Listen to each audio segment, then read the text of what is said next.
Alright guys, welcome back to the channel. As always, thank you so much for taking time out of your day to watch the videos. I really appreciate all of the continued support. Today we have a very significant PlayStation rumor to go over and discuss. So before we dive into this rumor, do me a big favor. If you do end up enjoying the video or finding it informative, make sure you leave it a like. It really helps the videos out more than you know. And if you are new to the channel, make sure you hit the subscribe button as well.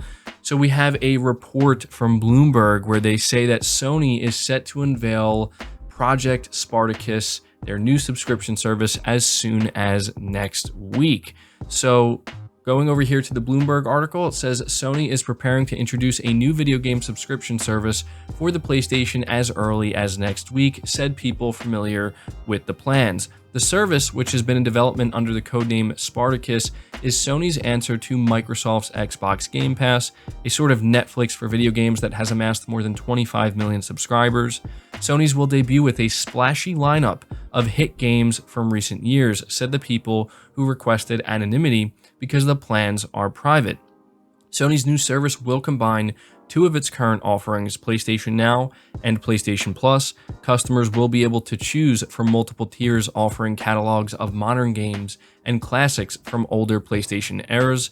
Documents obtained by Bloomberg last year showed the most expensive tier will also give players access to extended demos and the ability to stream games over the internet. A spokesperson for Sony didn't immediately respond to a request for comment.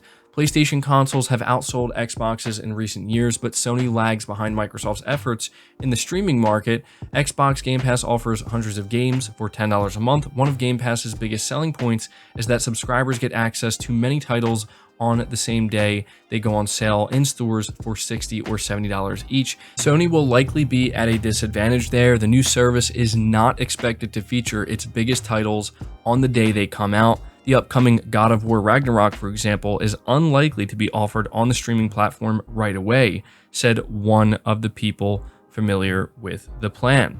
And so that is the entire write-up by Bloomberg. And I think the most surprising thing here, if we can consider any of this information surprising, is probably the fact that it's going to be revealed as soon as next week. But I would even argue that that's not that surprising, because I've been saying for pretty much this entire month, it seems like Sony's getting ready to announce it maybe this week. If not this week, next week, because there have just been so many rumors surrounding this. But the big question I have with this announcement at this point, the one question that still is left unanswered, and even Bloomberg doesn't provide any insight, is how exactly is Sony going to reveal it? Is it going to be done during like a state of play? Is Sony going to have an event next week? I doubt it. It seems at this point that they're going to reveal it through a blog post, but there are a few things here, at least one thing that I would say we do want to focus on.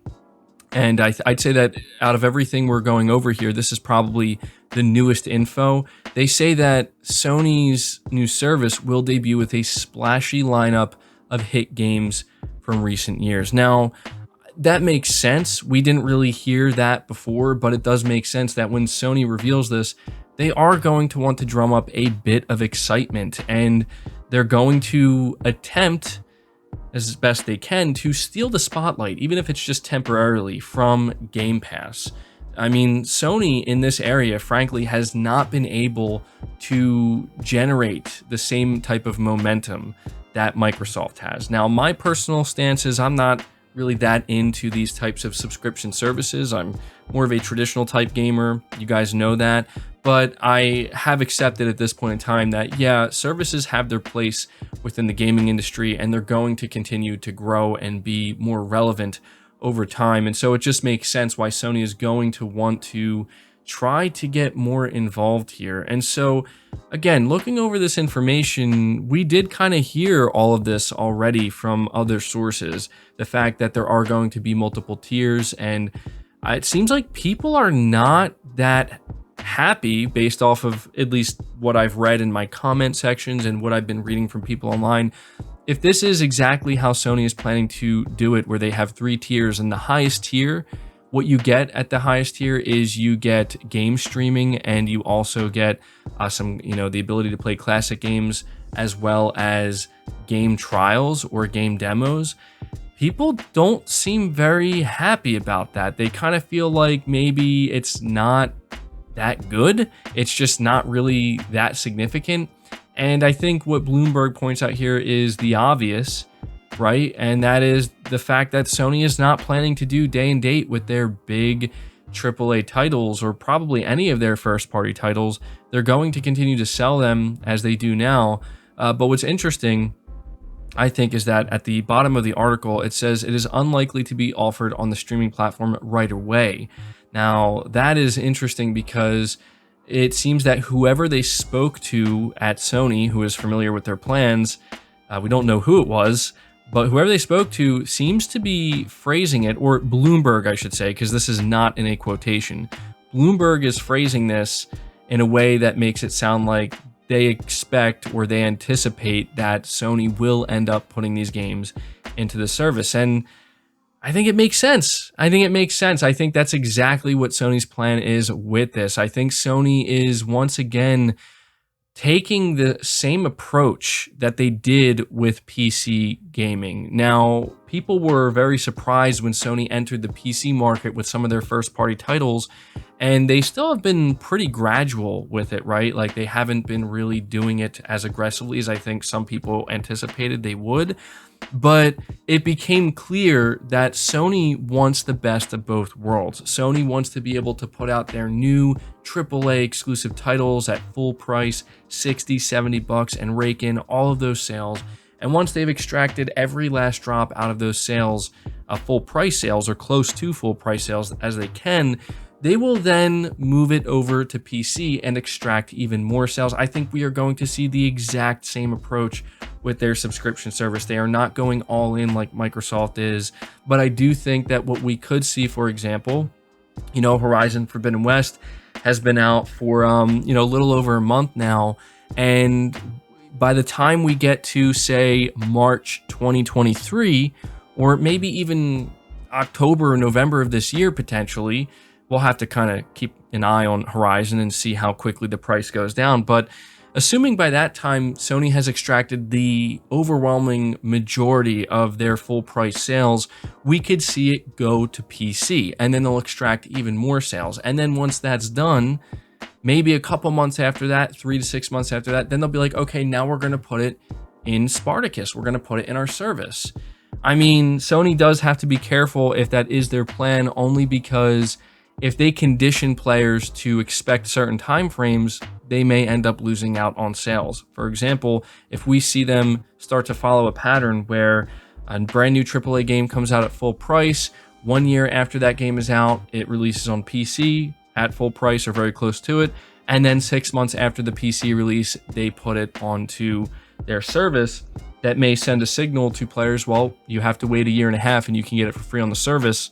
But who knows? I mean, who's going to wait a year and a half? I mean, I wouldn't, and I don't think many people would, but that could be what Sony's planning on doing. But I just kind of wanted to talk about this in this way because we have Bloomberg here saying that the announcement is going to be coming next week. And we just talked about how a Microsoft executive was seemingly under the impression that Sony already announced their service. Now, the one last thing I do want to talk about here in this video before I end it is this angle where Bloomberg has continued to talk about this service that Sony is bringing out as a Game Pass competitor. And if you've been listening to me talk about Spartacus, you know that I've been telling you guys we should not view this as a Game Pass competitor. And I think it would be unwise of Sony or anybody else involved with the marketing of this to try to position it as a Game Pass competitor.